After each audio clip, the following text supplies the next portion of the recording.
Okay, so welcome everyone to this engaging discussion. So we are excited to explore the fascinating topics of Renaissance humanism and its connection to capitalism, John Locke's influence on political philosophy, and the contrasts between Renaissance and Aristotelian humanism. So let's dive into these thought-provoking subjects and share our thoughts and perspectives. And when we share our thoughts and perspectives, we read the texts and then we go around and we share our insights, our thinking, our perspectives. It's not so much about how we feel or what our opinions are. We are interested in what we are all thinking. So feel free to share your thoughts. This is a safe space. So feel free to share your thinking. Don't be um, yeah, don't be afraid or shy or scared to share your real thinking. Feel free to even disagree with the texts if that is what you think. This is a dialectical grouping of progressive pan Africanists, and conservatism is the philosophy and ideology of progressive Pan Africanism. And as we all know, there are three versions of Pan Africanism. The other two are the conservative kind and the liberal kind. So today's key discussion topics and questions which Brother Pigeon shared with us earlier are the link between Renaissance, humanism, and capitalism.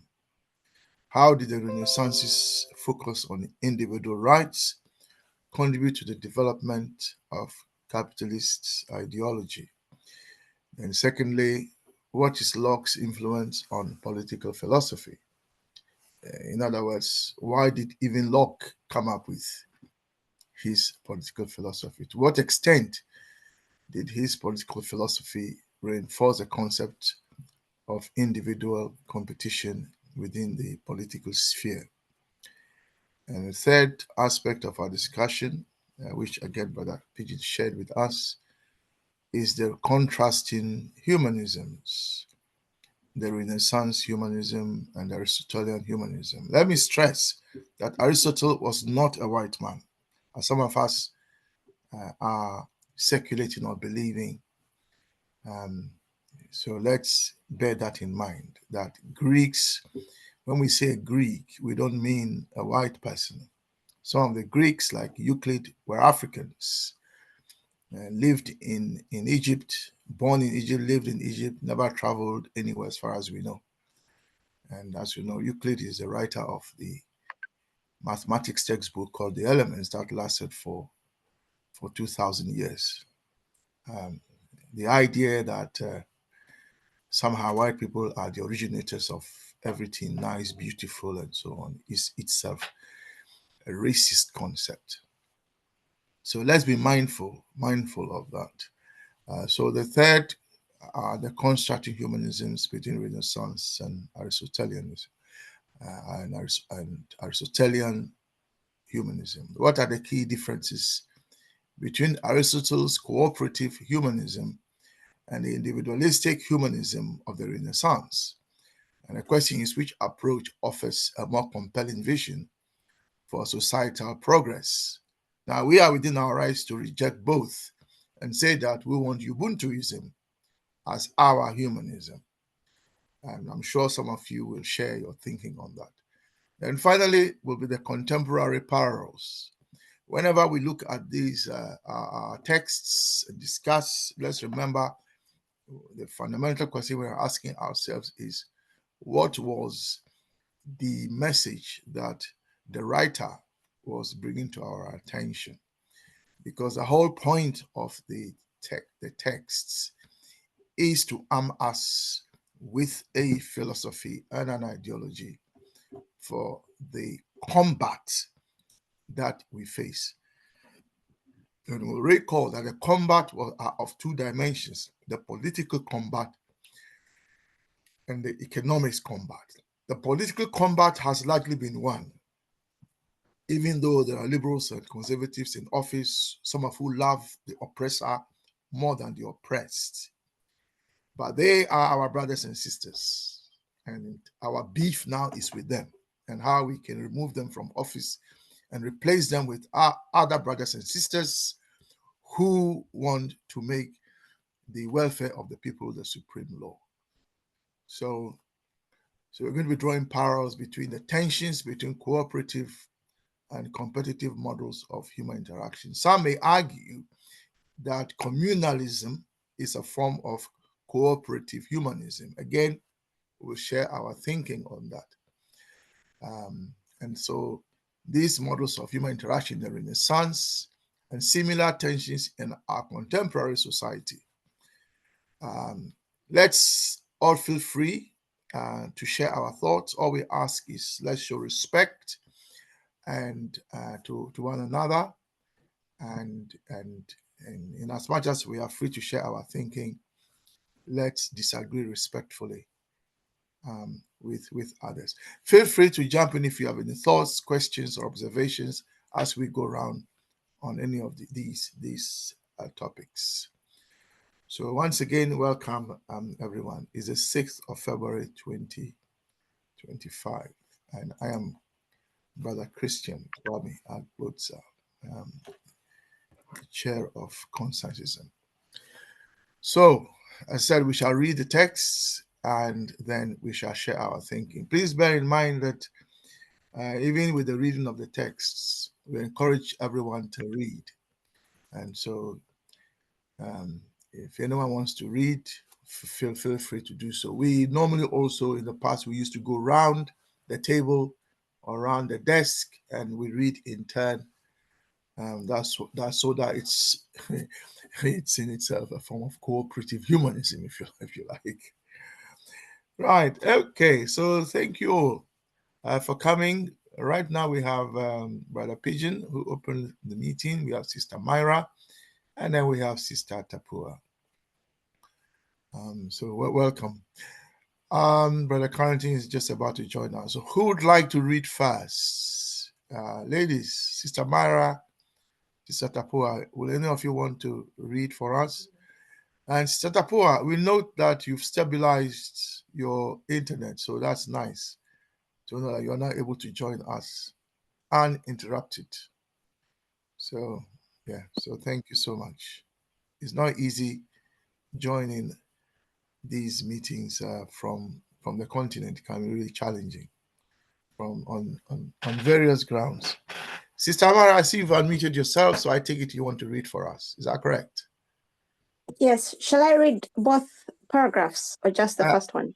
Yeah, ask Brother Pigeon where you should be reading because he is keeping tab of what we've read and what we haven't. Brother Pigeon, where should we be reading from? Yeah, we should read the two paragraphs. Okay.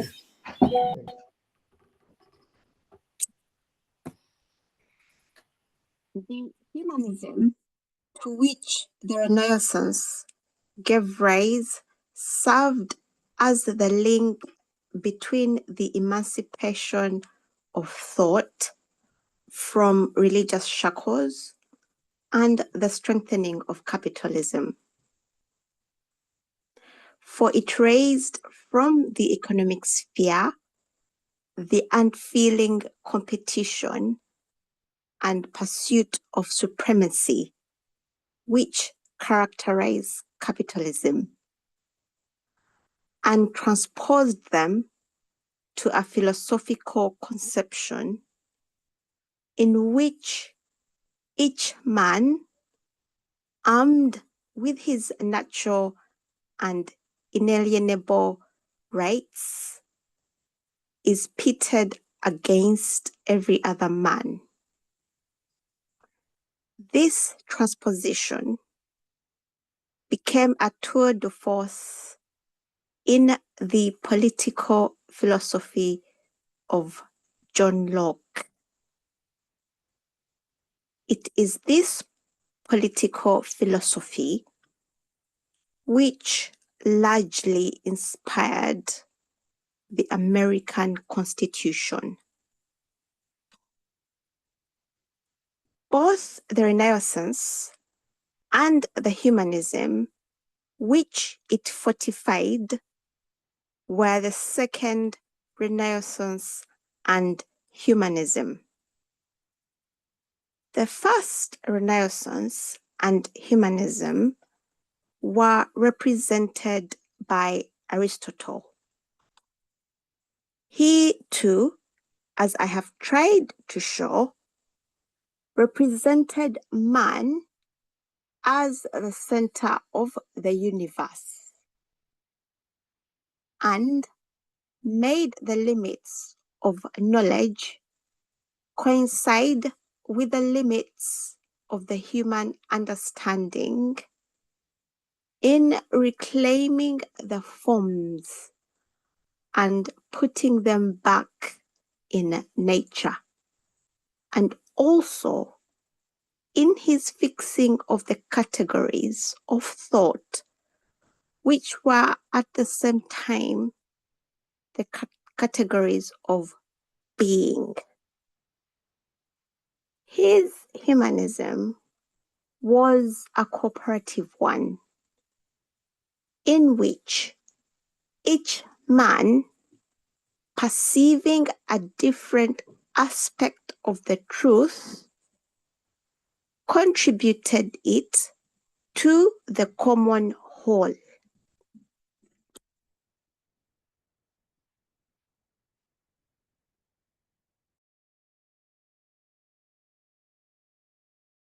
Brother Kwame, am I taking over the chairship? Brother Kwame, okay. So, Yeah, sorry, I am here. Thank you, Sister Mara. So, yes, Tamara, thank you for reading that for us. There are now 6 of us. General has joined us, as I said, Brother Carrington also has joined us. Would we like to start sharing our thinking, or should we like to read it once again? Which would we prefer? I feel like I should be reading it again so that I can also be able to digest it also. I was distracted a bit. Okay, well, that's fine. You can read for us, and then we can share our thoughts. Okay. But please, like Sister Mala read, just take your time and read as she read. Okay. The humanism to which the Renaissance gave rise served as the link between the emancipation of thought from religious shackles and the strengthening of capitalism. For it raised from the economic sphere the unfailing competition and pursuit of supremacy, which characterized capitalism and transposed them to a philosophical conception in which each man, armed with his natural and unalienable rights, is pitted against every other man. This transposition became a tour de force in the political philosophy of John Locke. It is this political philosophy which largely inspired the American Constitution. Now, both the Renaissance and the Humanism, which it fortified, were the second Renaissance and Humanism. The first Renaissance and Humanism were represented by Aristotle. He, too, as I have tried to show, represented man as the center of the universe and made the limits of knowledge coincide with the limits of the human understanding. In reclaiming the forms and putting them back in nature, and also in his fixing of the categories of thought,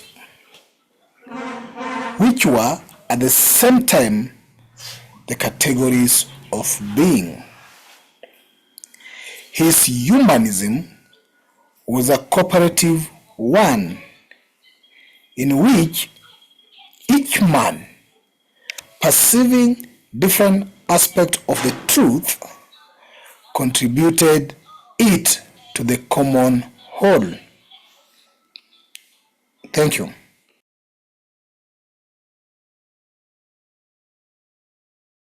Thank you very much, Brother Pigeon, for reinforcing the reading. So now let's share our thinking. Brother Carrington, would you like to lead for us? Just a moment. Okay. You can go to the next. There's something I'm handling, something a little bit urgent.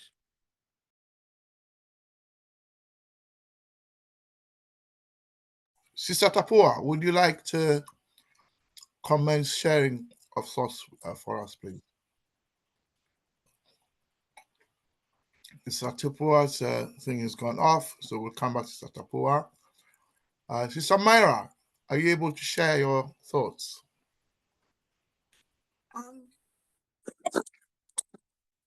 So I think in the in the first paragraph, Dr. Nkrumah is showing us how the concept of humanism that was defined or that was defined, I'll say, during the Renaissance period. And he's telling us how it gave rise to capitalism, and he says that it was a reaction to the that kind of wrangle for power. Because I remember in many paragraphs back where we're talking about how the priests once had all the power to say because they're the ones that understood the universal truths, and then the mercantile class said no. We have the power. We can redefine society. So for me, I feel like right up to here in this era of Renaissance, that's a continuation of that ongoing battle for the capitalist class to gain power over the society. And then I think also Dr. Nkrumah is also telling us that this wrangle for power, which gave rise to capitalism, it was then morphed into a philosophical concept, and within this concept, it was each man for themselves, right? So that like the basic tenet was each man for themselves. That was a philosophy, and then that was transferred into a political philosophy, and then that also in turn inspired the what we have as the American Constitution, which I think it's it's all about freedom and individualism, and everyone has a right, and then in the second, he then tells us that this was a second Renaissance, because the first one was by Aristotle, who before Brother Kwame made the clarification that Aristotle was an African, I was really surprised where his attitude or where his can I say type of humanism got the cooperativeness from. I was very surprised. But then when you said he was an African, I said, oh, okay, that makes sense. So probably Aristotle was he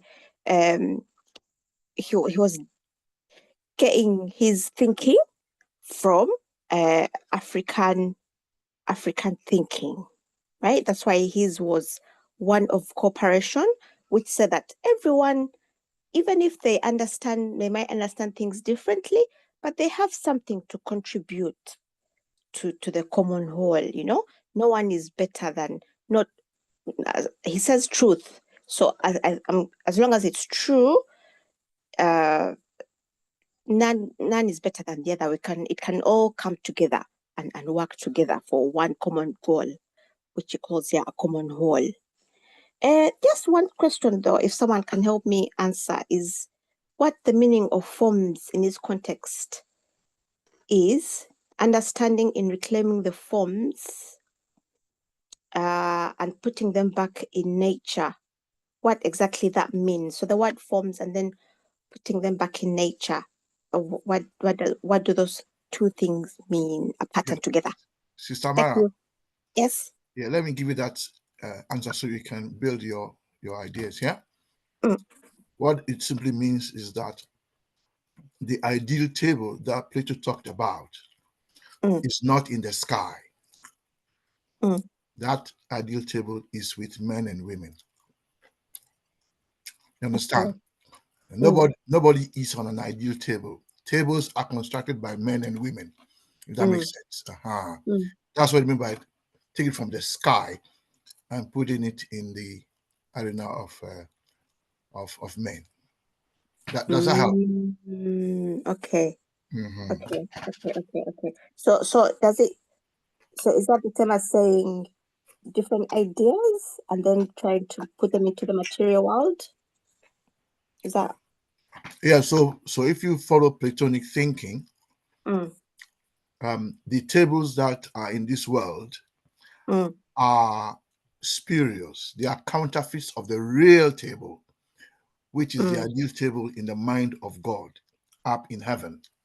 And Aristotle said no. The real tables are the ones we eat on in this world. Okay, see.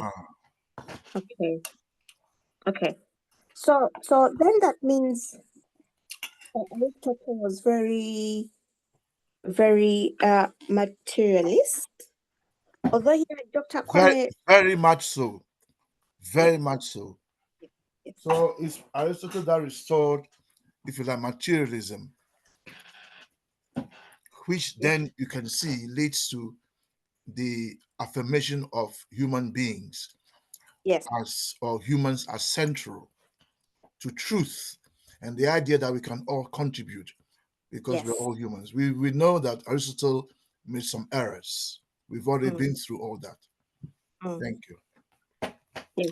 So he was very, very materialist in his thinking, and he also his thinking was centered upon the communalism or the cooperativeness of African thinking of, like you've said, Brother Kwame, that everyone is human and everyone can bring something to this very material table.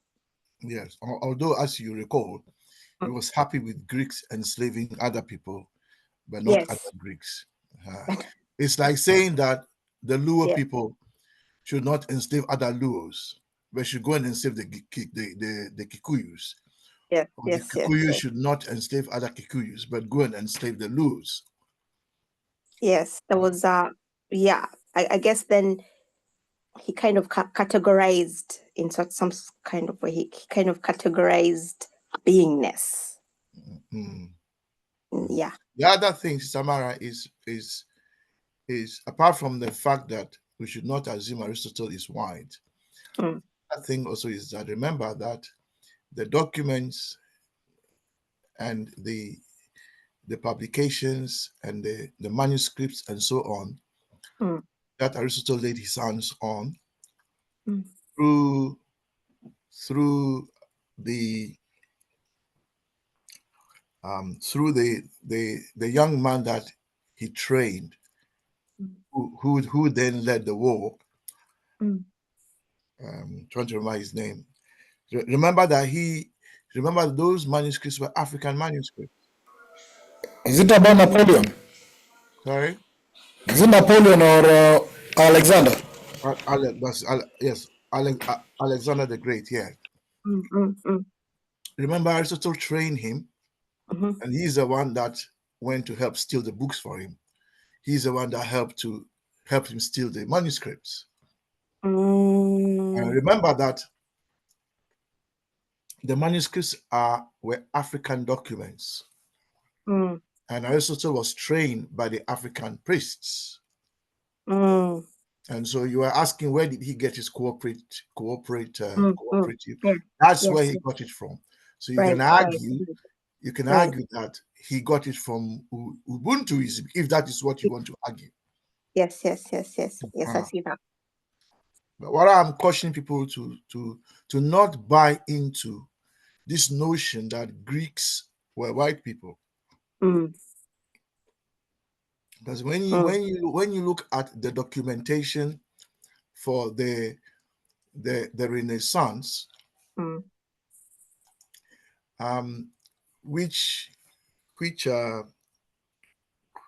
so we have the Renaissance and then we have the Reformation. So it's the Renaissance that fueled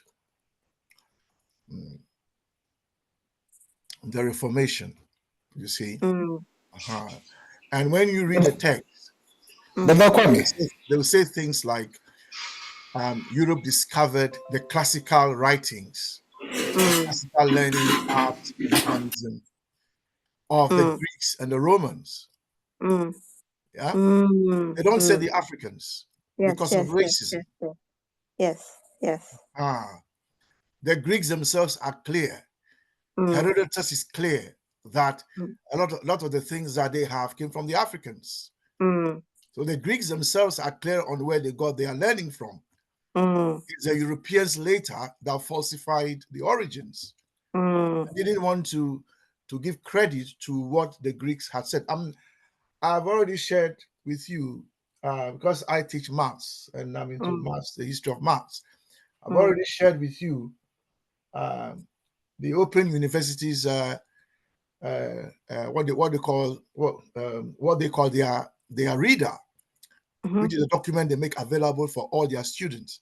If you read it, it's all there. The Greeks said geometry, we got it from the Africans. Everything is there. It's the Europeans that, because of their racism and in their eagerness to justify their oppression, began to lie and lie and lie and lie and continue to lie. So that is what they will say. But what did the Romans contribute to mathematics? Zero. The Romans did not contribute anything to mathematics. Nothing. The Romans were just interested in war, fighting, taking over other people's land, making them slaves. The Romans were never interested in learning as such.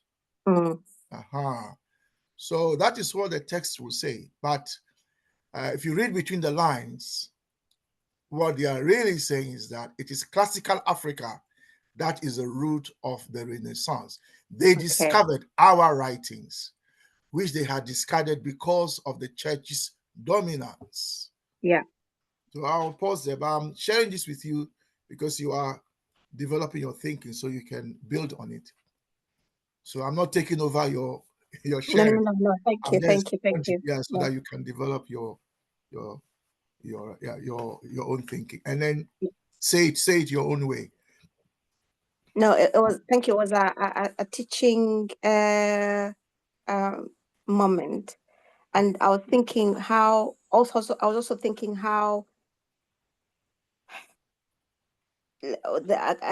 one concept, humanism, described by the same word, humanism, can be differently interpreted by different societies. So humanism was defined differently in the first and second renaissances. So that's and yet right now everything is universal, you know. They try to tell us these are the global ethics, these are the global, everything is global, but really we in our cultures I think we define things differently, but that's not recognized. And of course there's only one overarching culture that is dominating, which again goes back here. So yeah, it's a cycle, it just goes on and on. The word humanism itself, I don't know if we've all taken time to look at the word. In fact, Brother Kwame, I was interested in you defining the word humanism, and just to layman as well, defining what is Renaissance, just to help on that. Yeah, the word humanism, where does it come from? What is the origin of the word humanism? What is the word for man in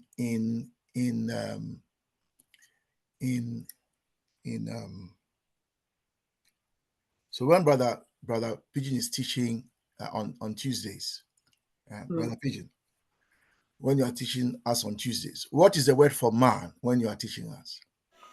Of course, man in Swahili, which is then having closeness to so many Bantus, in Swahili it is mtu, MTU, mtu.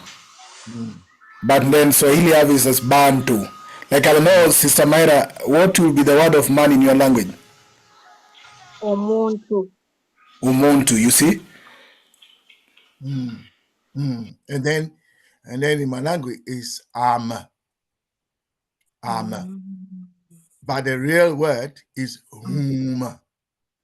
Huma means the embodiment of the original sound, and the original sound is so the original sound, the original vibration, that is at the origin of nature itself. So that sound, which some have called the music of the spheres. Apparently, some people are able to hear it. Those who have developed their ability to their inner ear, inner eye, and those kind of things, that they're able to hear this sound. Because remember that the earth is rotating on its axis, and the same earth is revolving around the sun. Now, when something is rotating, it makes a sound. When it makes a sound. But that sound is not something we can hear, because our human ear cannot pick up that kind of vibration. Yeah, just like dogs can hear certain sounds that we can't. You see, but coming back to the point you are making, the word, sorry, the word for my mind is huma. Now, I've asked Brother Pigeon to share this book, and the reason I've been asking him to look for the book is the book on Humanism. Now, Humanism, as you know, is linked with both Zimbabwe and Swahili and all that. I'm sure. Where is that Humanism coming from? I'm suggesting that Humao are the beings that are the embodiment of the original sound. And so when you say a human being, that is what you are referring. You are referring to the original the original man or the original woman and that original person fundamentally is the embodiment of the creative sound, which for us is matter. And so a human being is basically that. And that is the original people of this planet. And if you ask Raspala, he can go more into that because he knows more than I do on these things. Brother Kwame, can I ask what the name of your nation in Ghana? We are called Aweao. Aweao. Yeah, you can find us in Eastern Ghana. We normally live along the coast. Eastern Ghana, you find us in Togo, you find us in Benin, and you also find us in southwestern Nigeria. That whole area used to be called Everland originally, before the Europeans came and split it all up into colonies, just like they did to the Lus or the Kikuyus or the Oromo or whatever. It's very interesting that the meaning of the word man, which is a sound which embodies the sound, which is the vibration, which is the energy. Energy of creation. That's very interesting. And then you ask yourself, how come in Zimbabwe, Satapua, correct me if I'm wrong, but I hear Humanism is in Zimbabwe as well. How come that word in my language is also in Zimbabwe? It's not coincidence, is it?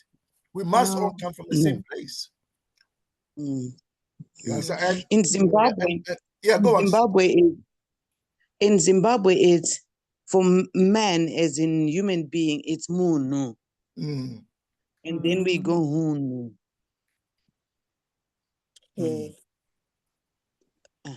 Munu. And that's what comes from Amma. Omundu. And then when you then, however, come away from those, if you like, scientific, philosophical meaning of the word human as humeao, and then you come to the literal meaning of the word human.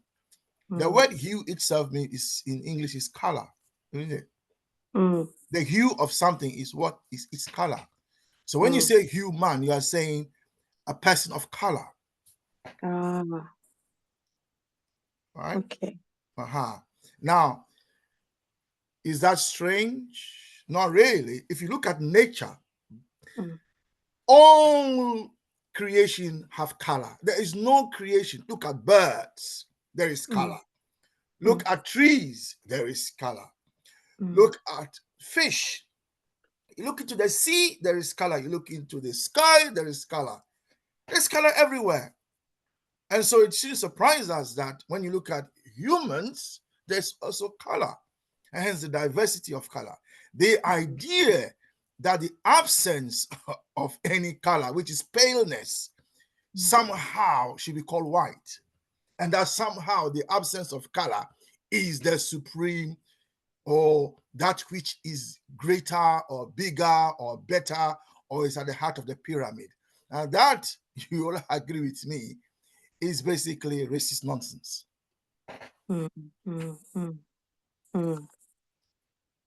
Yes. And those of you who have done psychology will know that there's something called projection. Yes. Where I project onto you how I feel and make you look like I think of you. So if I think I am the most miserable person, I project that onto you and say you are the most miserable person. It's called projection psychology. Those of you that psychology will help me here because I didn't do psychology.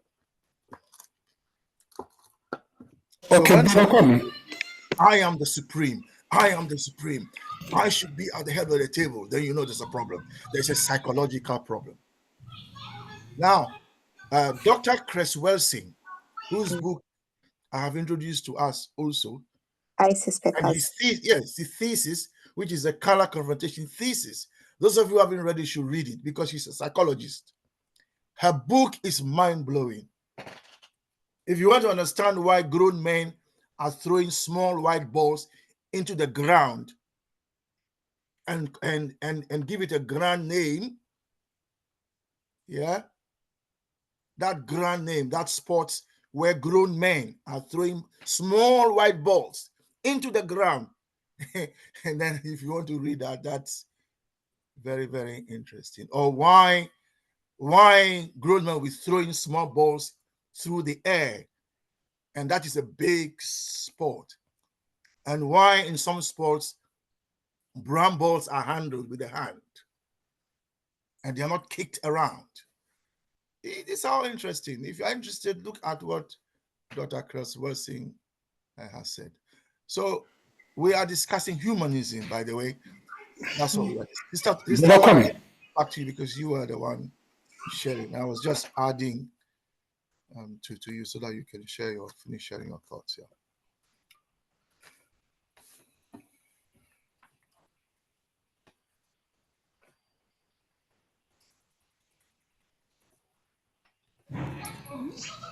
Sister Mara, have you finished then? Yes, I finished. Thank you. Yeah. Have you finished sharing your thoughts? Yes, yes, I have. Yeah. Okay, so let's now go to Brother Kwame. Yes, sir. I wanted to share my thoughts, and that's why I started by asking you those two meanings. You've only explained humanism, but I'd like you to explain briefly what is Renaissance. Briefly. Okay. You want to share your thoughts, do you? Yeah, but I wanted to ask you those as a foundation for me to start sharing my thoughts. Yeah, ask the question again. I'd ask you to give the meaning of the two words. You've given the meaning of humanism, which can then mean focusing on the human, taking all the focus on human. And I think that human goes beyond just the human, but also the emotions and everything else pertaining the human.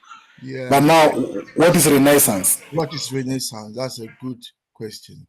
So the Renaissance began in the 14th century. It started in Italy and it spread throughout Europe. And so that is what it is. So essentially, Brother Pigeon, it is a revival of classical learning, art, and humanism. That's what it was. Basically, in Africa, we say Sankofa. Yeah, Sankofa. Go back. That's the goose with its head and backwards. Yeah. Okay. So you are going back to take that which was there, which you have lost.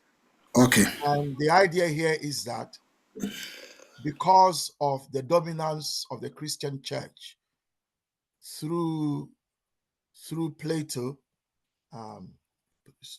through Plato's philosophy, the church lost interest in learning. It lost interest in art. It lost interest in scientific endeavor, and the focus was on God, people's place in the world, farming, and the church was supreme, and so on. So the Renaissance was when there was a revival. Now the Reformation started in 1517 when a guy called Martin Luther wrote a document called the 95 Theses. And that document basically was a response to the widespread spread of the selling of indulgences by the Catholic Church. And the indulgence basically was that it doesn't matter how sinful you are or your parents were, you can just buy your way to heaven if you buy this document. And it was all lies. So Martin Luther wrote these theses. So the Renaissance came first, followed by the Reformation. And then, as we saw last week, the church then opposed the Reformation with what was called the Counter-Reformation. I hope that answers your question. Okay, thank you, Brother Kwame. I'll just be brief a bit to allow other members. I see we have some more members a bit. I'll be brief a bit to share my thinking. But thank you for that. Indeed, you qualify to be a professor of philosophy. Yes. having understand the two meanings of humanism and Renaissance, I am trying to ask myself, why Renaissance? It means, as you're saying, is Sankofa. Why Sankofa? It means that the society had existed in a direction that could not be then viable for the society to continue existing in that direction. And I think that is what then answers some question we discussed back, whether the society is static or finite. And then if you have to talk of Renaissance, then basically it means you challenge the understanding of society being static or perfect. It means that society is not perfect, and therefore you need to go back and look at what should be a better position to view a society. Then if you're going back, then you're going back to humanism directly, which means then humanism existed. And as you're saying, most of Africans, and we believed and agreed, most of Africans viewed the aspect of humanism. And I think that's then was part of the fundamental basis for egalitarianism. Because if you view humanism, which means you view the equality of human being and the worthiness of the human being, and I think that's also what we learned sometimes back when we say the intrinsic worth of human being, then you move to what we call egalitarianism. So if the society had to go back to humanism, it shows that then humanism is a better way of life than what even currently or contemporary we are trying to practice. Because if you see the aspect of capitalism that we will be discussing as part of this conversation, is that capitalism takes away the human value and human worthiness and transfer it more of capital pursuit. We have done that as a society and as a continent, and I'm asking myself, is it time we adapt Renaissance? Is it time we do Sankofa? And if we do Sankofa, then what is the basis of Sankofa? Humanism. And that's what my thinking here. And then permit me to continue sharing my thinking in that line, that humanism to which Renaissance gave rise, does it mean that if you talk of Renaissance and you're saying it gave rise, is it really that it gave rise or it revived? Because if Renaissance is looking back, then it looks back to humanism. It's not actually Renaissance founding humanism, but rather Renaissance actually going back to what existed. So when it says gave rise, I'm having an issue with that. If something previously existed, how do you give rise to it again? I would say, rather you revive it. Then, just to proceed, is that it gave rise, served as the link between emancipation of thought from religious shackles. Now, it means then the society had existed in religious shackles. And then if you were to look back, then you are walking away from religious shackles. And that is when I think we were taking away now the power from divine power, the church and everybody else, and you're going back to emancipating the people's mind, which means the religious practice in a way is a shackle. And many people have been having conversation in the continent, whether Christianity, Islam and whatever, do we need to get ourselves out of it? Because to me, actually, if we are to look back, then they are part of the shackles we have up to date. And it's a time that we need to emancipate ourselves from such shackles. And then I don't know how then emancipation of that shackle will lead to strengthening of capitalism. Because I look at capitalism as the pursuit of capital at the expense of pursuit of humanness or human worthiness. But probably, Brother Pan, if you can be able to explain that for me. Yeah, you are saying a lot, and a lot is in what you are saying. You see, it isn't that capitalism denies the initial worthiness of anybody. That's not what it's about. Capitalism affirms that you have value, but it is appropriated from you by someone else. And that is where the problem lies, you see.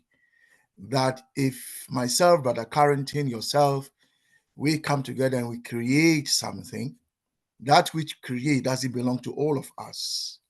It belongs to Brother Carrington.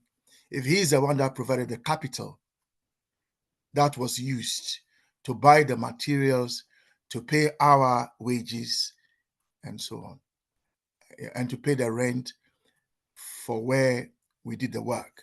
That somehow all that we created belongs to Brother Carrington, and that we have no say over the output. The only thing we can say is ours are the salary he's paid us. That is the problem of capitalism, that a few people, because then inevitably it means a few people are going to own all the capital and the rest of us will be slaves. So that's it's not that capitalism denies our value. In fact, capitalism is capitalism because of the worthiness of human beings, in the sense that man has the capacity to create. If you give any human being enough food to eat, and they can work, and you ask them to create something which they can create, you'll find that what they create is of more value than even the food you gave them. You understand? They will create. A man is a creative being, and they can create things that, I mean, look at our world today. Just look around. Look at the things we've created, and that tells you Okay. where that creative. And so that is that. Okay. Now, some of the language we can argue over in terms of, did it give rise? What does give rise to mean? Does it mean it went by? Though for me, those are just us Africans fighting over English words. If you were to explain things to me in Swahili, and I understand Swahili, I understand what you say perfectly without us arguing about what this word really means. Does it mean it went back to it? Okay. And yeah. Yeah, thank you, Brother Kwame. But I think you are also raising a very pertinent question in regards to language. Because actually we can see very contravening thoughts being put together. You can't go back and still revive again, or and still create again. And I think then that shows us that as much as they were saying they were going back, they were claiming to be creating something that already existed by saying giving rise. But that is, of course, of note to us. That I think our position should be: if you go back, you don't go back to something you're creating, you go back to something you had left behind. Yeah, And that's why we say that. hold on. It doesn't mean that when you go back and fix something that was there before, that when you then transpose it in your current context, that it is exactly what it was in the period past. Yeah, it doesn't mean that. You will still be bringing that thing into your context today. So inevitably, it will be different because the world has changed. No, Brother Kwame, I'll just proceed a bit because of time as well. But if we are to go back to Ubuntu, will you say we are giving rise to Ubuntu, or we are going back to Ubuntu? Well, we will say that how we express it today will be different from how it was expressed 1,000 years ago. Would that mean we are giving rise to it, or we are going back to it? Yeah, the giving rise to could be understood as the modern elements of it, or the modern expressions of it. Okay. You see, this is why there is no such thing as African socialism, or we can say that in Africa we don't need a revolution for us to be socialists. Why? Because the revolution is only necessary if you change a principle. When the principle is the same, we call that a reform. You are reforming something. But when you alter the principle, then that is a revolution. So in as much as in Africa, fundamentally we are communalists or communalists, when we expressed socialism in its modern context, which is what communalism is, by the way, in its modern context. Socialism is not something new to us. We call it communalism. But when you then put it in its modern context, we call that socialism. And the greatest difference, as Nkrumah will explain, as we'll see later, is the scientific element, which Brother Carrington has in the past explained to us. That scientific element that we are bringing now, when we are sharing out the land and cultivating and so on, we are now bringing technology in, which wasn't there before. Okay. Essentially, the key contribution of modernism to us Africans is technology. Because as for the humanism, we have it already. Nobody can teach us humanism. In fact, we were so kind that they even took advantage of our kindness. Okay, thank you, Brother Kwame. I will skip sharing my thinking in the rest of the text. Just do a one, and I give the opportunity for the rest to also share their thinking. So I'll then skip that first paragraph and go to the second paragraph, even though I'll be interested on the basic fundamentals of American Constitution. Because, of course, the explanation being shared before, which is for it raised from economic sphere and the unfeeling competition pursuit of supremacy, which characterize capitalism, and transpose them to philosophical conception. If this is, because the last sentence says, it is this political philosophy which largely inspired American Constitution. So basically, what I can read on my thinking is that the American Constitution was actually created in order or under the foundations of pursuit for supremacy. If that is it. Yes, but I don't know how you're understanding it. So the king should not be our monarch anymore. All Americans, except Africans, if you remember, are born with life, liberty, and that is still supremacy. That's what. That every individual has a right to be their own monarch. That's essentially the point. But then when you exclude Africans in that context, is it not still which was supremacy? Wrong, precisely. Yes, so that's why then I will say that basically that foundation was on supremacy. Because the same foundation I'm thinking Aristotle had about his Greek fellows, that you cannot actually enslave them. Precisely, and that is what they did in South Africa when they came. And, yes, and they brought that same thinking. This is why when you share the text, you keep saying to people when they challenge you that these things are still with us. People are talking as if this is an old thing that is gone, it's not, or it's not still not here. And yet, next door to those in Eastern South Africa, across the border is a country called South Africa, and the economic aspect of what we are discussing is still there because the land and so on is still owned by a white minority. Brother Kwame, I'll then put another word to it as I move towards my second paragraph. Then the thinking of this aspect of one race superior or supreme, the same thinking of what Aristotle thought of, that is Greek society were actually privileged.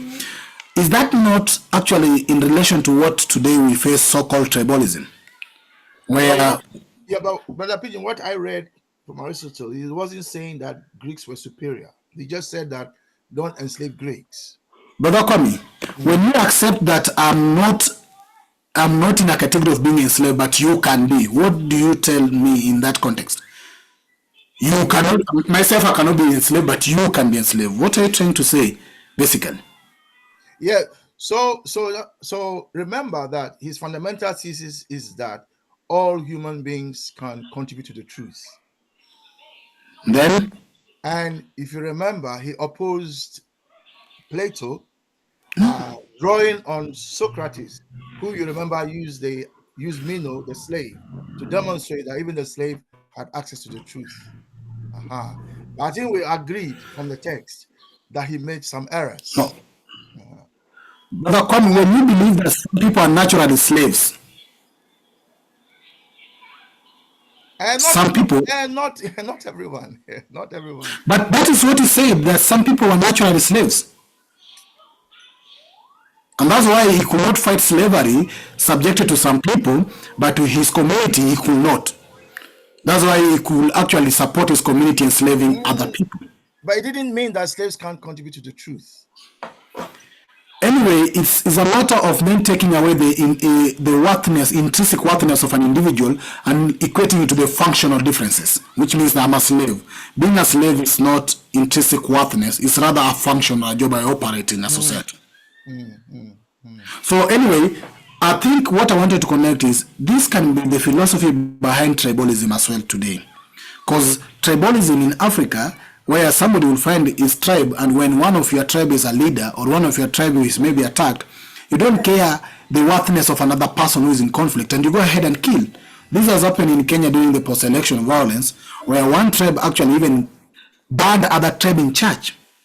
And you don't feel any element of mistake in that. You take pride on defending the so-called tribe or so-called your class or so-called your community or your nation. And I think this level then shows that you think that you are too superior as a community, that you cannot allow other community or you can subject other community. And if you look at the leadership in the continent today, in so-called tribal lines, that is actually what's going on today.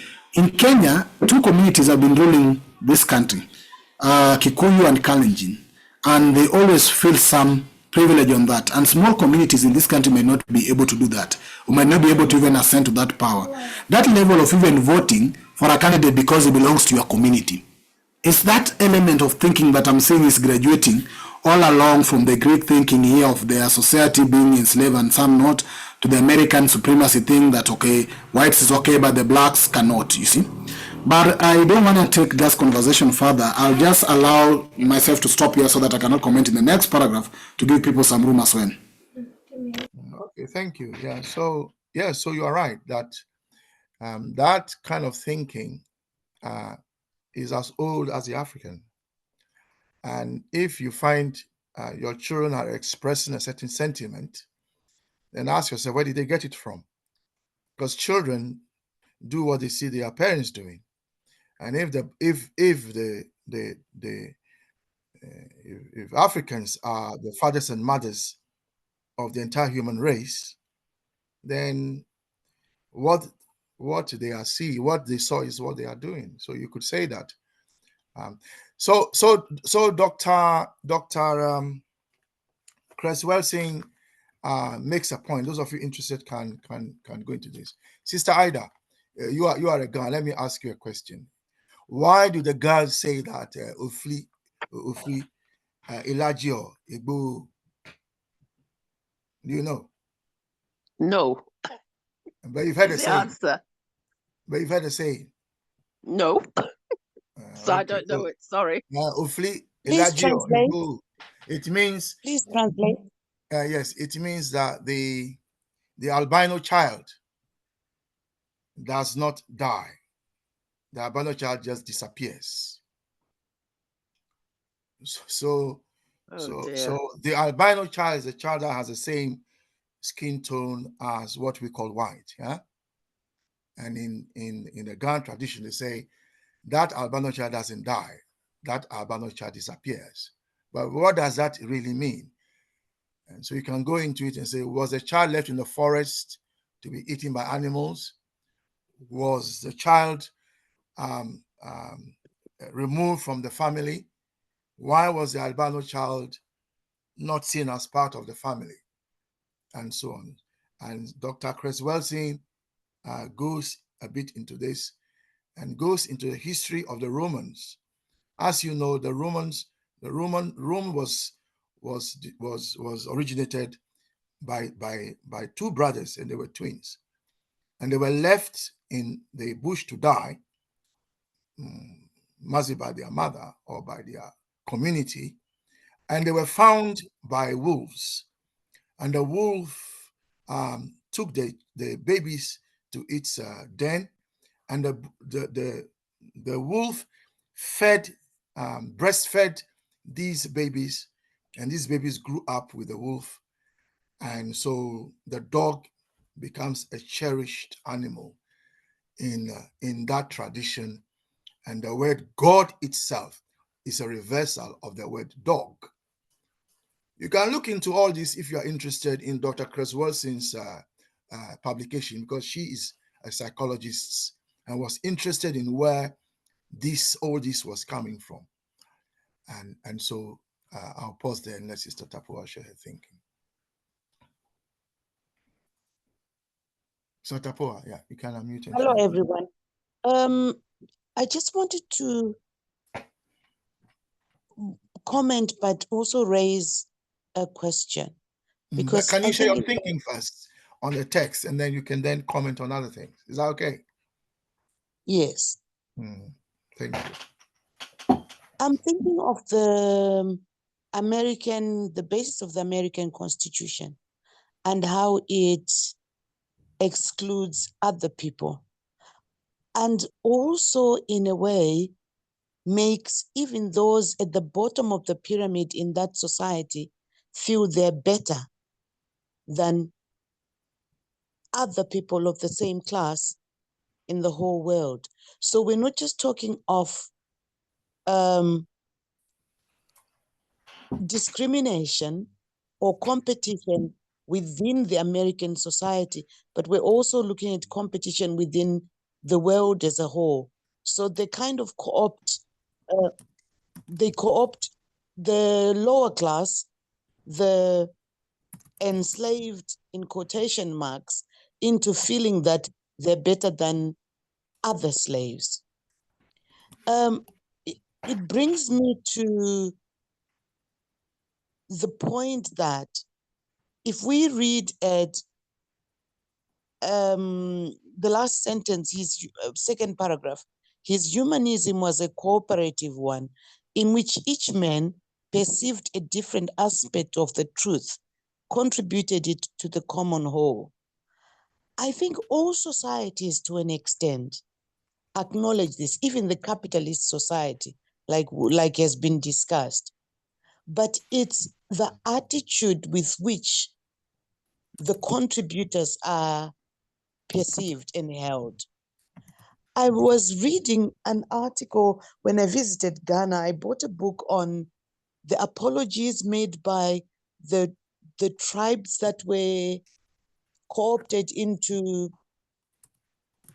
buying slaves and the apologies they made.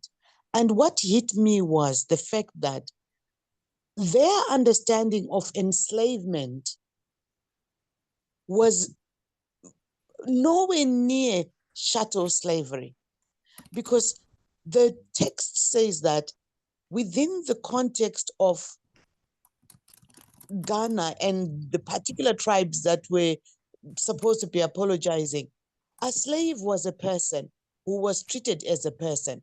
In other words, there was humanism even in the hierarchy in which that society organized itself.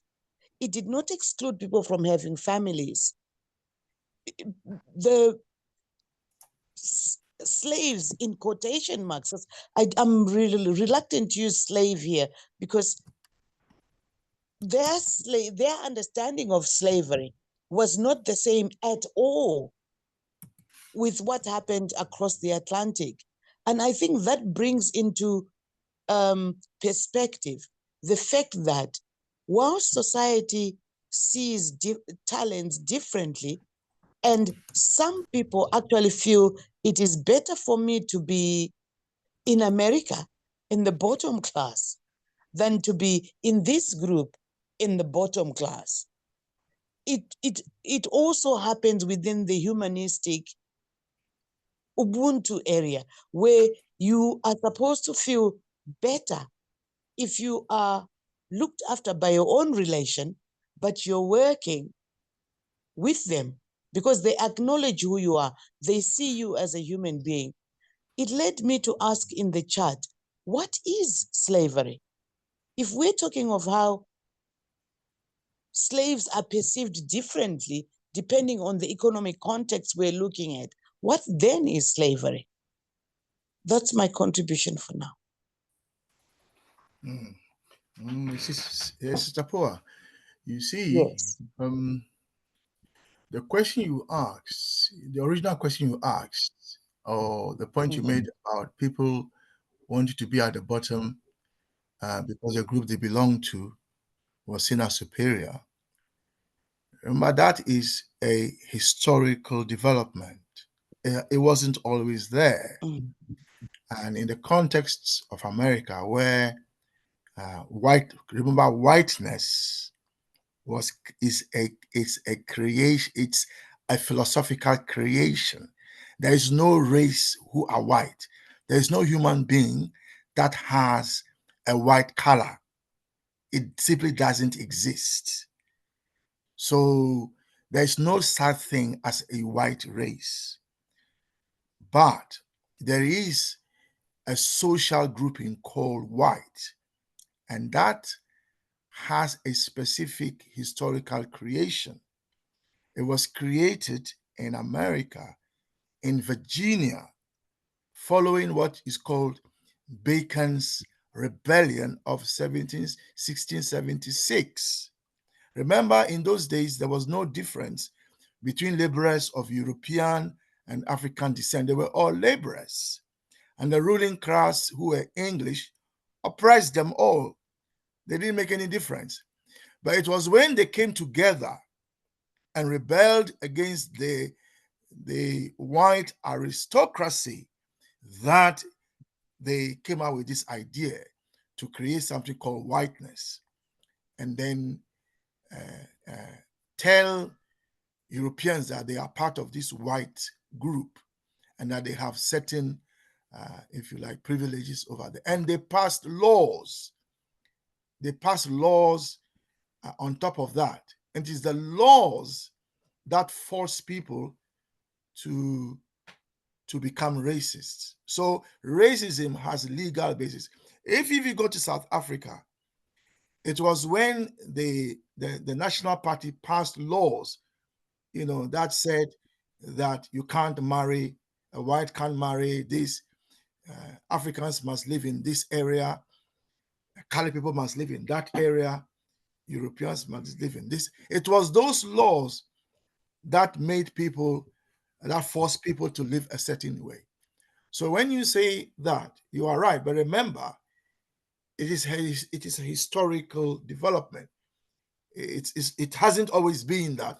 People sit down and say, okay, right, I think I prefer to be with this group, even if I'm at the bottom, and so because that is in my interest. Remember that even when this law was passed in Virginia, there were women who disregarded. So in fact, when whiteness was created, there were women who disregarded it. Some of the white women disregarded it because they preferred their black men. So what did the lawmakers do?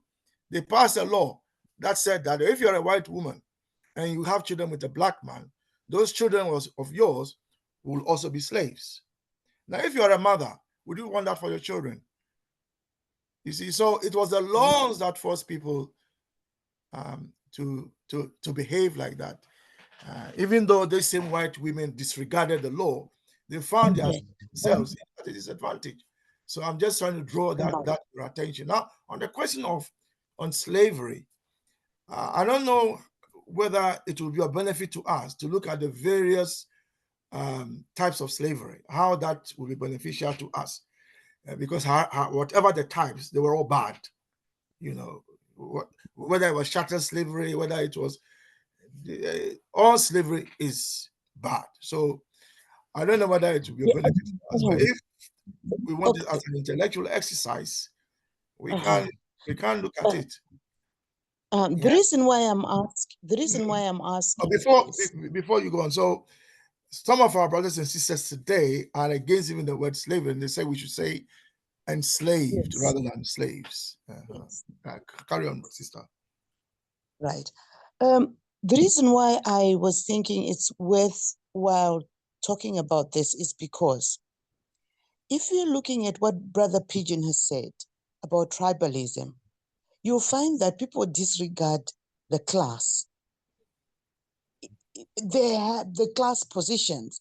They're happy to belong to the Luo or whatever group it is, and it doesn't matter what rank they're in. They're even prepared to stand with the person who has enslaved them as long as they're within the tribe.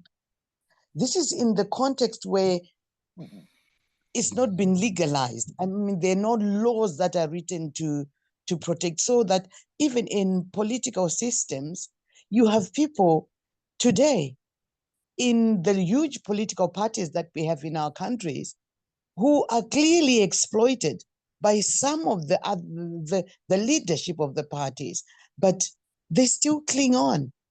And I'm thinking,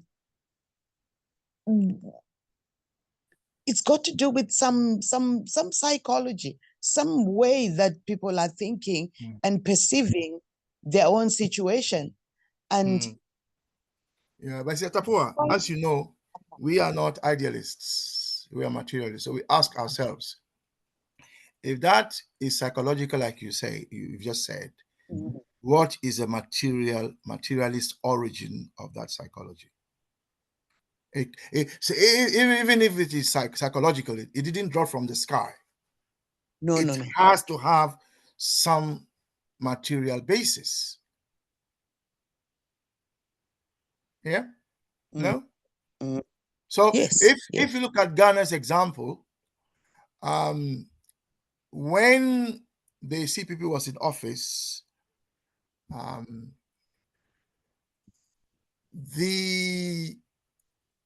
MP of an area did not have to come from that area.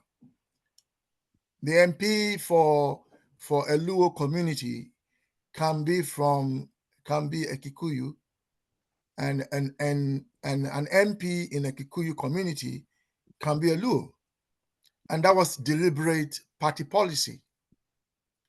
And why? So that there'll be no tribalism. And if the party puts a Luo in a Kikuyu community and you're a member of that party, then you have to follow the party's constitution, because the party's ruling, if you like, the party supreme. You see, so what I'm suggesting, Tapua, is that look within the materialist basis of that society, and you will find it doesn't drop from the sky. If a Luo is siding with a Luo who is a thief, there has to be a materialist reason. It can't just be a matter of psychology. That is the position of consensusism. Please feel free to come back on that. Yeah. All right. No, thank you. I'll pass. Thank you very much. Thank you. Let's go to Brother Carrington. Thank you very much, Brother Kwame. Thank you very much, brothers and sisters. I will talk about the two paragraphs briefly. So first thing that stood out to me was this idea of the emancipation of thought and the concurrent development of capitalism. Actually, I disagree just a little bit here with Osajefo. It was mercantilism that developed in the same period, and then capitalism developed a century after the Renaissance, a century or two, with the rise of industrialization in the United Kingdom and continental Europe. But why? Why are these, even in the case of mercantilism, there's a transfer of wealth from the monarchy, from the aristocracy, basically to the merchants. That's why it's called mercantilism. And later on, a further transfer of wealth from the monarchy, aristocracy, and the clergy to the industrialists, to the capitalists. Why does this transfer of wealth occur? It occurs concurrently with the Renaissance because which shackles are being released? Which shackles are we removing from thought? We are removing religious shackles from thought, which are meant to reinforce social order and give power to the clergy, to the aristocracy, and to the monarchy. Remember, the king in all these countries was the representative of God to the people. So this transition is very interesting in of itself.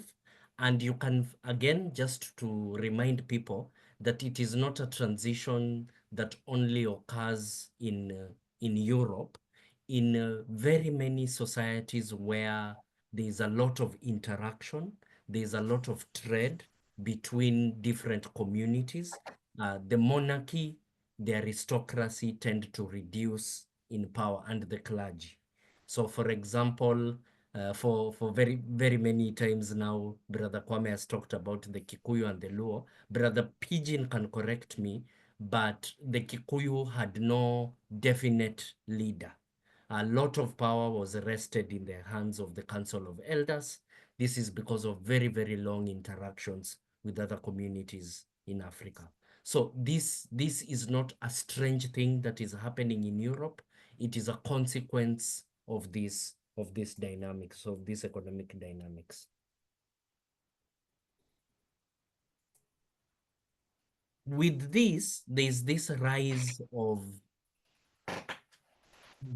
what can I say, self-interested, how I'm wondering how to put it, self-interested individualism, an individualism that is centered on the self, sometimes even at the cost of the family. You know very well, with modern forms of urbanization, there have been massive rates of divorce and other forms of separation and alienation, even with the extended family. So there's this weird form of individualism that separates a person not just from his nation, but from his tribe, clan, and immediate family. Why? There's this idea that on its default, human lives, it comes from Hobbes. Human lives are nasty, brutish, brutal, and short. So there is a need for a sort of republic, a state, to keep us from our worst instincts.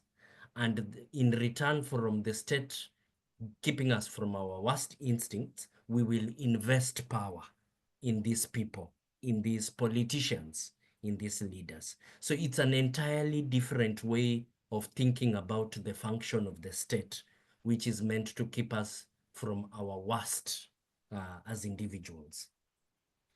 So this is the basis of what we now normally call the liberals. So the liberals build up this state, which is supposed to be accountable to the people, and in reverse, the state takes away the rights of the people, some of the rights of the people, and this is what is called a social contract. You're trading some freedom for some stability. And this is the basis of the American Constitution, as has been discussed. Now, Renaissance, as I think Brother Pigeon and Brother Kwame and Sister Tapua possibly, or Sister Myra mentioned, means rebirth, giving birth again, the reenactment, giving new life to society. So where did this life come from? If it is a rebirth, where did this life come from? And this is what I think Brother Pigeon was talking about. It comes from this idea of the imagined past, this idea of classical Rome, classical Greece, and even, as Brother Kwame has mentioned, classical Egypt and the classical Mediterranean. That there was a way in which our ancestors lived that was beautiful, that was nice, and if we reproduce the values which guided our philosophical ancestors in Greece, or our imperial ancestors in Rome, we are able to reproduce their prosperity and their power, taking into account science and technology. And therefore, this goes into the second paragraph that links this rebirth, this democratization of knowledge and economic power, with the earlier democratization that occurred in a very limited extent, of course, in ancient Greek societies. Thank you. Thank you, Brother Carrington. Can you go back to what you said you disagreed with momentarily? Yes, it is a very minor thing. So mercantilism was a specific mode of trade and economic relations between countries, where basically the idea is that a country ought to sell more than it buys. And there's still such views even right now in modern trade. So the idea was for countries to accumulate as much gold as possible from selling to other countries. So the easiest way of doing this was to first find countries or lands or regions where you can mine gold easily. So this drove the first wave of imperialism. They went to South America, the Portuguese and the Spanish, and later on the French, to accumulate these gold reserves. Second, raw materials from South America were pulled out of South America and processed so that the countries could sell to each other. The Spanish and the Portuguese could sell to Europe, to the rest of Europe. And this is why Spain and Portugal were the first wealthy imperial empires. Secondly, they sold the processed goods back to the elite of South America, colonized South America, and were able to make a lot of money from that. So this is one mode of economic production. The second mode of economic production that came to Europe was called industrial capitalism. This one has a different idea, that instead of optimizing for gold, let us optimize countries by how much they produce, how much stuff they make. And over the long term, it matters, yes, that you sell this stuff, but what matters is this productivity. And you can hear it in the language, gross domestic product, blah, blah, blah. You can hear it in the language which we use to describe countries which are full of human beings. We only worry what their GDP is. Why? Because later on, this productivity can cause increased prosperity. And this is why the United Kingdom, being one of the first developers of this economic mode of production, capitalism, was able to conquer, I don't know, 20% of the world, 10% of the world, almost in the space of 20, 30 years because of this new mode of production, while Spain and Portugal weakened significantly. Spain had very small colonies in the second wave of imperialism in Africa. So we are the consequence of second wave imperialism. South America is the consequence of first wave imperialism. Renaissance came with this first mode of mercantilism. So was, what did you disagree with? The important thing here is that Renaissance did not give birth to capitalism directly. Renaissance gave birth to mercantilism. And this matters because mercantilism and imperialism have different forms of colonization. Mercantilism and capitalism have different forms of colonization and exploitation. So with due respect to any citizen of Rwanda, the current activities of Rwanda in Congo are a form of second wave capitalism. So they will define the relationships of Rwanda and Congo for the future for as long as both countries want to maintain Sorry, capitalism. but I lost you temporarily because of my internet went off. So you were saying, I was asking, so what did you disagree with again? The important thing is that, again, because we are materialists, the important thing is that the economic system which a society, country, or the world runs determines the relationships, one, within the country, and two, between the country and neighboring countries or other countries which the country can affect. Okay? And because of this, mercantilism had very, very different effects compared to industrial capitalism. So Africa is a victim of, I don't want to say really victim. Africa as it is right now is a consequence of industrial capitalism in Europe. South America is a consequence of mercantilism, which came with the Renaissance. Yeah. Right? So my question, I just wanted to understand what you disagreed with. That's all. Yeah. So this statement, this specific One. statement, let Which me one? find it. So for it raised from the economic sphere the unfeeling competition and pursuit of supremacy which characterize capitalism and transposed them into a philosophical conception. And then before that, Renaissance gave rise, served as the link between the emancipation of thought and the strengthening of capitalism. So capitalism as a mode of production did not exist during But read from the beginning. Don't read from Renaissance. Read from the beginning of the sentence. the humanism to we. Oh, so it is the humanism. It is the Okay. humanism. Yes. Okay. Okay. Yeah. It is. Yeah, it is the humanism. But what does Not the second statement mean? so. So the humanism, and so here we are. Or it still refers to the humanism, not Humanism. Yes. Renaissance. Okay. Uh-huh, I'm mistaken. humanism. Yeah. Yeah. The other thing also that if you look at the beginning of this chapter, it dwells on mercantilism. Yeah. So Yeah. it explains mercantilism, but here we are focusing on capitalism because that is a problem that we are faced with. Yeah. Then when you said when capitalism came to Europe, what did you mean? So actually, capitalism didn't come to Europe as such. Okay. Capitalism, if you refer to it specifically in its early mode of industrial capitalism, was invented in the United Kingdom, the factories, right? Okay, that's what I wanted Mechanized clarification. production, Yeah, and then okay. diffused to continental Europe. Yeah.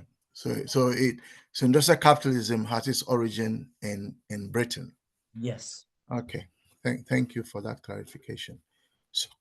So brothers, and so people have shared a few things in the chat. Okay, so some have been raised already. Okay, so let's hear others. So we've heard from Sister Myra, Sister Tapua, Brother Carrington, Brother Pigeon. So let's hear from a woman this time, Sister Ida. I'm sorry, I'm not sure I'm really following this today. I am listening, but I'm not sure I fully understand it this time. Sorry. Yeah. So I'll pass if you don't mind. That's fine. But you can see the highlighted paragraphs. Is that correct? Oh yes, and I'm trying to read it, but it's not really it's not clicking. no, it's not clicking because I'm listening to what people are saying. Yeah. And it doesn't necessarily I mean, like even what Brother Carrington said about there were two words he used, and I thought I was looking hard to find it here, and I was thinking, no, I don't know that I fully understand what those words mean. So, Saida, there are two paragraphs for us in terms of sharing our thinking. Is humanism. That's a central point about the two paragraphs. Humanism, and what did it mean for Aristotle, and what did it mean for the church, and what does it mean? What did it mean to John Locke, if you like, and what does it mean to us today? That you can take it from that angle. I'll come back to you. Think about it. I'll come back to you. Okay. Now you're giving me a word to try and... Yeah, humanism. So that is what is common to the two paragraphs. You know. Okay. Thank you. So the humanism that we have access to today, is it one that says we should cooperate and build a new Africa? Or is it one that says we must compete against each other to build a new Africa? Okay, well, seeing you've given me that word as a starting point. Yeah, think about it for a moment. Don't jump here. I'll come back to you. Yeah, just think a bit more. Yes. So well, it's just I a was handle. going to It's link a it handle to for you to use. Yeah. Yeah. Okay. I'll come back to you. Okay, thank you. Thank you. Yeah. Thank you. Isaac, can you share your thinking, please?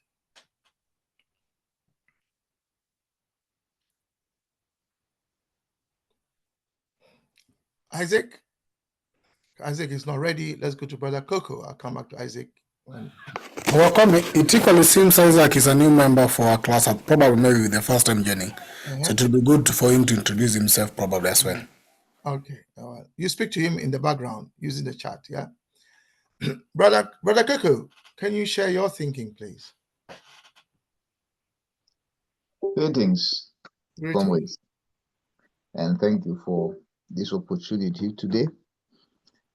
The more I listen, the more I get confused about what we are saying here. But I think rereading this again, it sounds like he is sort of referring to the humanism to which the Renaissance came rise to. So this is not the same humanism that we know in Africa. You could argue that we are having Chinese whispers here once again, where they got egalitarianism from Africa, and it went through several centuries, several generations in Europe, and lost its original meaning, original characteristics. And now, once religion came and shackled everything, it sort of disappeared, because then there was that hierarchy. But that hierarchy has now been removed by Renaissance. And my brothers and sisters have explained what Renaissance is, so I won't even go into it. So now we have this new wave of humanism, which comes in and leads to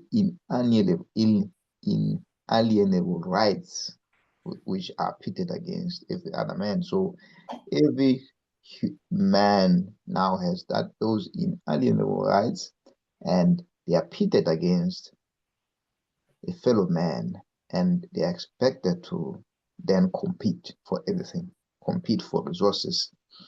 And this is the basis of the American Constitution. And again, let's not forget, when that was written, there was about 2 or 3/5 of the Americans, or 2/5 then, because the enslaved Africans were fewer in number, who were still not considered as humans enough. But he says here it was a tour de force, which means a huge achievement at that time, given where they were. Because before that time, everything was looking at the church as the supreme and unequaled, unrivaled right, unrivaled authority. But in this case, things are changing. There is a political philosophy which is now being used to emancipate the Americans. The Americans, that's how they got away from the British, because they sort of fought for their own independence from the British and got America that they have today. Which is funny, because that's what the Africans were looking up to. At that time, Dr. Nkrumah and the others were looking at America as a model, a champion of democracy and the struggle, the freedom struggle. But that humanism wasn't there. It's what they used to get access to the resources in Africa. If you remember why, when Dr. Nkrumah had been toppled, they said he was the single biggest threat to the American interests on the African continent. And that's not on the American continent, they say on the African continent. Because then again, they are using the inalienable rights to get access to Africa and use their own system of capitalism. And not just capitalism this time, it's imperialism, because they wanted everything for themselves, nothing for the Russians, and no one else. The Africans, they were just being used as labor in that case. So it's all there, is used as an awakening for them. They are moving away from the monarchy, they are moving away from the church, but they are still holding onto something just for themselves and not to everyone else. I yield.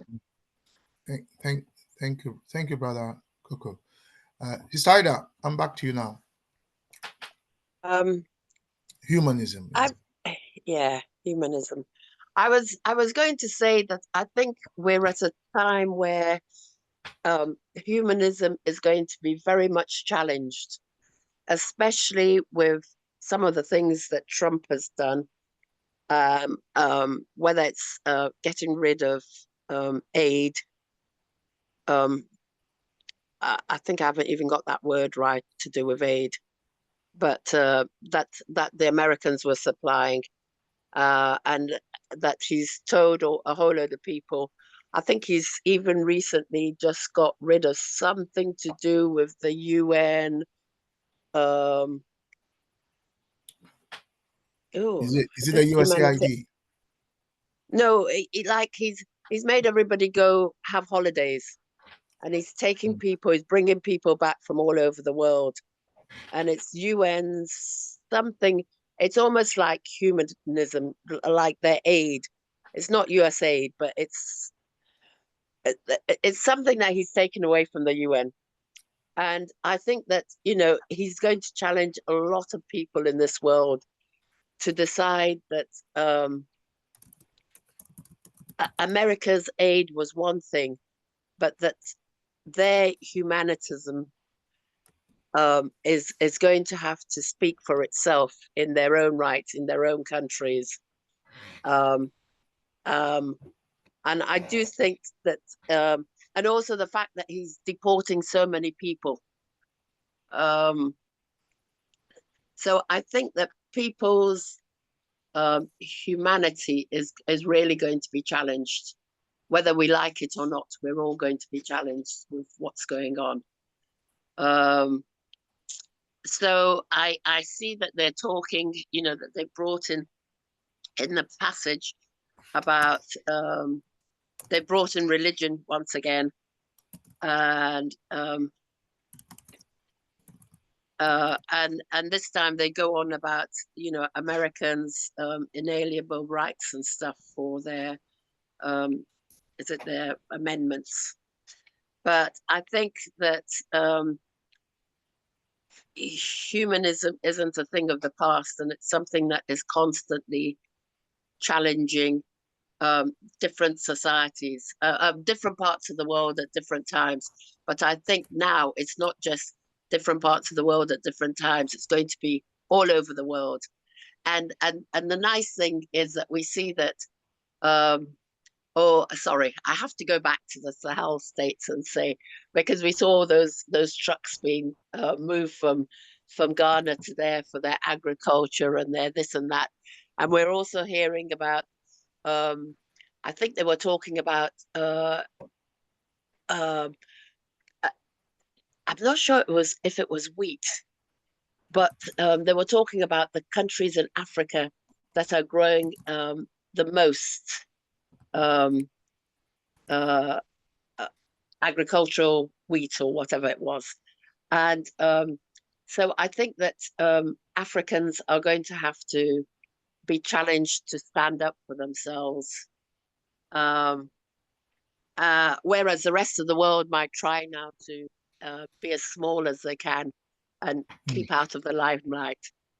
I think it's going the other way around. Whereas the world used to try and shine and say, oh, they were this and they were, they were helping people this way. I think now it's Africa's turn to shine and show that, they're there for their people.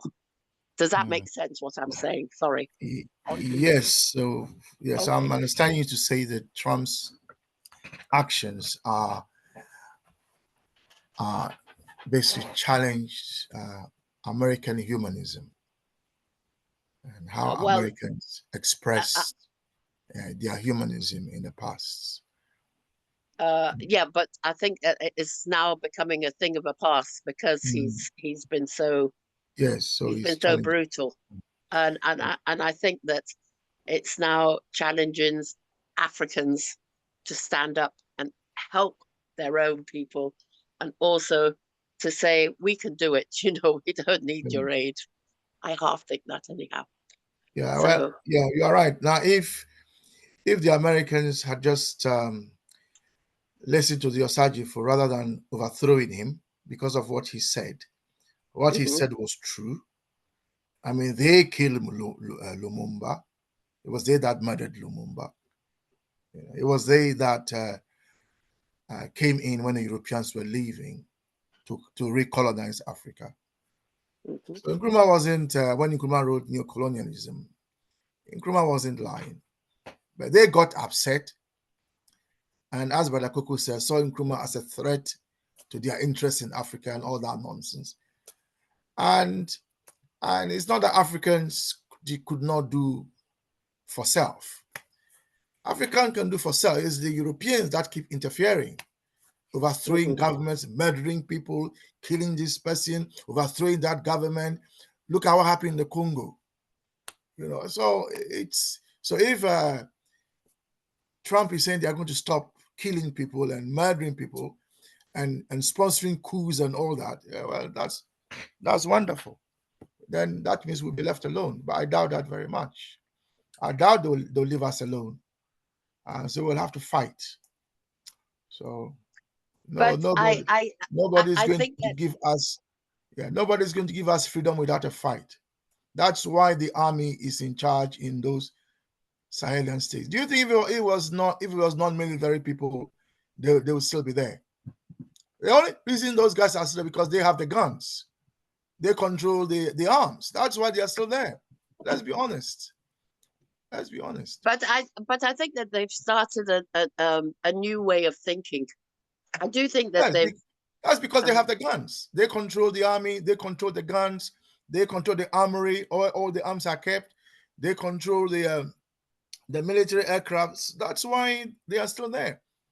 If it was a civilian government, they would have sponsored some army guy to remove him.